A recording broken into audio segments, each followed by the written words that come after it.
Hey friends, welcome back to my channel. Today it is most definitely summer. It is July 2nd when I'm filming this video, hence the attire, but this video begins our Christmas in July. First up, let's make a few Christmas themed decor boards. I know I've got a ton of new friends who haven't seen me make these yet. I have shown some on recent videos, but I'm going to walk you step by step through the process. I love how these boards came out looking super antiqued. First, I'm using my circular saw to cut this piece of scrap wood down to the size I want my boards. To keep your holiday gifts inexpensive, keep your eye out on the side of the road for scrap wood, or see if your friends or family have anything that they're throwing out from their garage. You never know where you can find this beautiful old wood. I've made a ton of these, so I just hand sketch a handle on one side of my board, and then I use my jigsaw to cut that out. Once the piece is cut out, I pick it up, I flip it over and mirror the handle on the other side of the board. Trace around that, and that way my handle is exactly the same on both sides. I'll do it here so you can see exactly what I mean.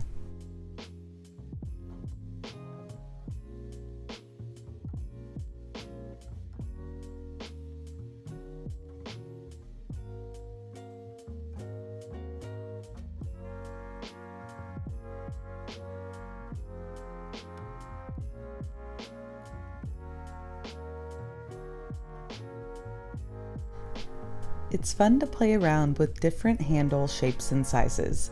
If you're not confident in just hand drawing a handle shape, you can always get some patterns off of Pinterest or draw some patterns on a piece of cardboard and then trace them onto your wood.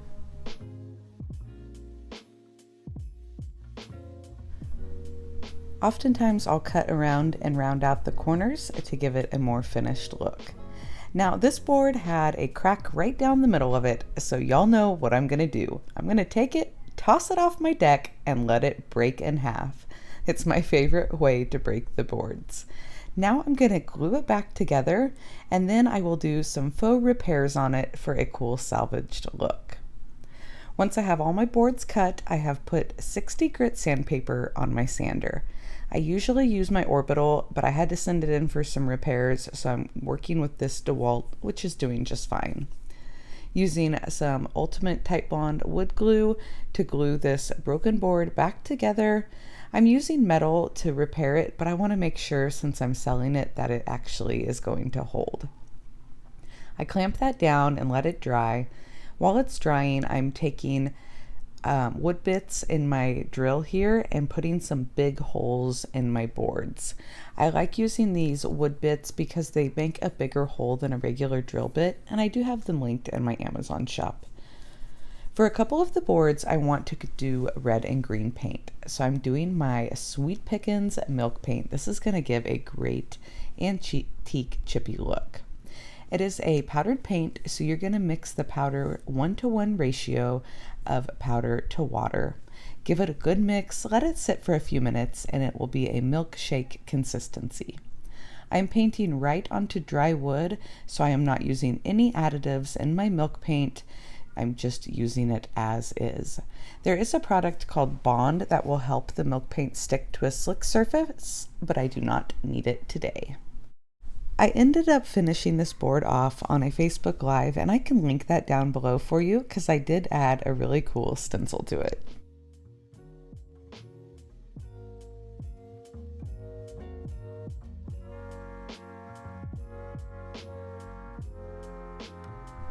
Alright y'all, this idea came to me the other day and I got so excited.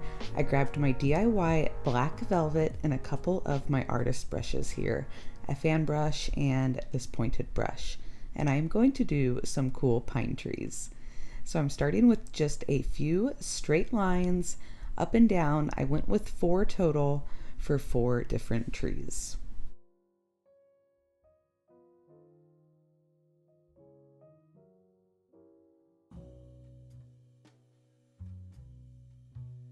Notice I did not sand off all the imperfections of that wood. That's going to make it look like this board was actually used in somebody's kitchen, left all of the stains, the water rings, and all.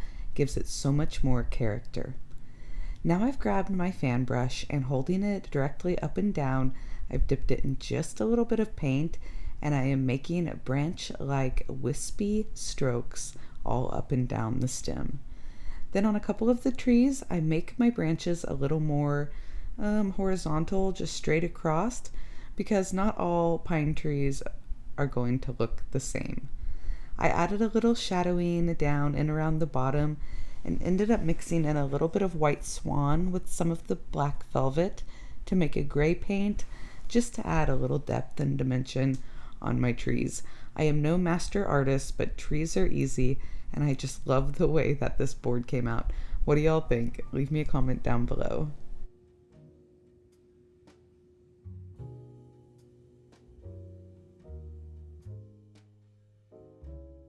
I am going to seal this board up with some of the Sweet Pickens Clear Beeswax Furniture Polish. It is a nice creamy consistency. It smells so great, and just look how it brings out the beautiful tone of this wood.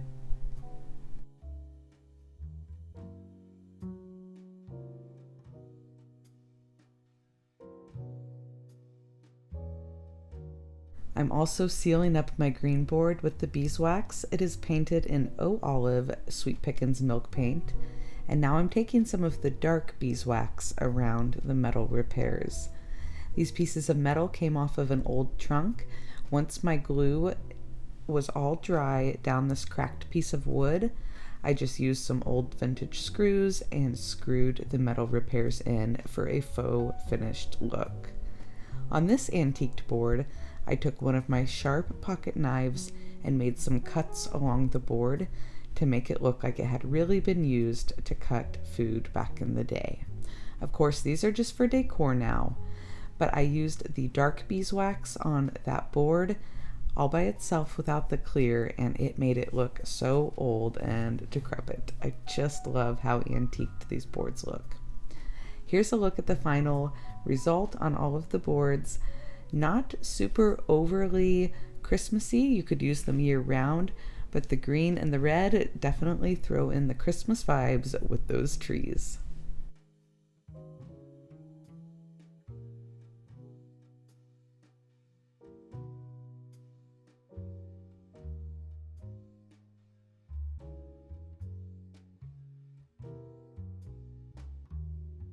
If you're new here, you'll be able to find all of my projects and the paint and products I use over on my website, upcycledbybri.com. But I'll be sure to link everything important down in the description box below for you so it's easy to find.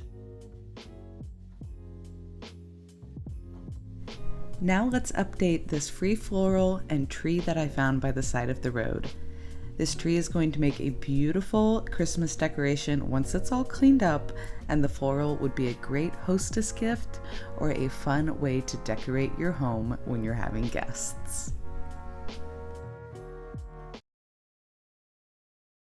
I'm using air from my air compressor to clean the dust off of all of this floral and the tree, and now I'm just fluffing the tree as it was a bit smushed.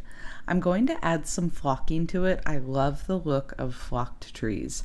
Drop me a comment below, do you prefer green trees or a flocked white tree? This is the flocking that I use. I get it off of Amazon. I will drop it down in the description below for you. It sticks really well and I love the way it turns out. So it's super easy to use. I'm using my continual mist spray bottle and getting my tree wet first. Not sopping wet, but just wet all over. Then using a little bit of the flocking in this mesh strainer, I gently shake it onto the wet tree as I'm spraying at the same time. That is going to activate the glue that's in the flocking and help it stick to your surface. Once it's all applied, I spray it all down with water one more time, let it dry, and this is how it turns out. Isn't it just beautiful? Super easy to do. Give it a try to update your Christmas decor.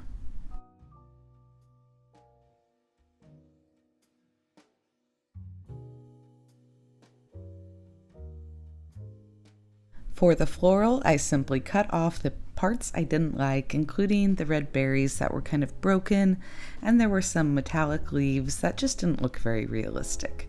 I was left with pretty green leaves and the pine cones, but they were still pretty grungy. So I took them out back, sprayed them with Dawn Power Wash, let them soak for a little bit, and sprayed them down with the hose. And now I have a beautiful, brand new looking modern floral. I took a couple coffee cans out of my stash, painted them with 2 coats of DIY White Swan, and cut some floral foam down to size. I stuck that inside the cans and then grabbed my Elmer's spray adhesive, sprayed the top, sprinkled on some real dirt, and then sprayed it one more time with the glue. I let that dry, and now it looks like you have got a potted tin can full of beautiful Christmas floral. I wanted another little touch though after I added my clear wax. This is the DIY clear wax. It sealed up that paint beautifully, and it is super easy to apply. So I grabbed a little bit of leather strapping off of these suspenders that were in my belt stash. I love thrifting old belts because they add such a fun little touch when you just want a leather accessory. So I took these little pieces, I glued them onto the side, and now they look like faux handles. I cut those greenery pieces down into separate little stems and stuffed them down into my floral foam. I love the way these came out. These make beautiful gifts. They're beautiful, easy, inexpensive way to decorate your tabletop as well. Drop me a comment down below. What do you think? Are you going to be digging for some Christmas floral at garage sales and the thrift stores now to get a jump start on your holiday decor? All right, y'all, let me know what you think about the Christmas in July video idea. I don't think I'll make every video that theme, but if you enjoy it, be sure to give me a thumbs up. Share this video out with a friend who you think may enjoy it as well. And if you haven't yet, be sure to hit the subscribe button and the little bell next to it so you don't miss any new uploads. Till next time, I'll see y'all later. Bye, friends.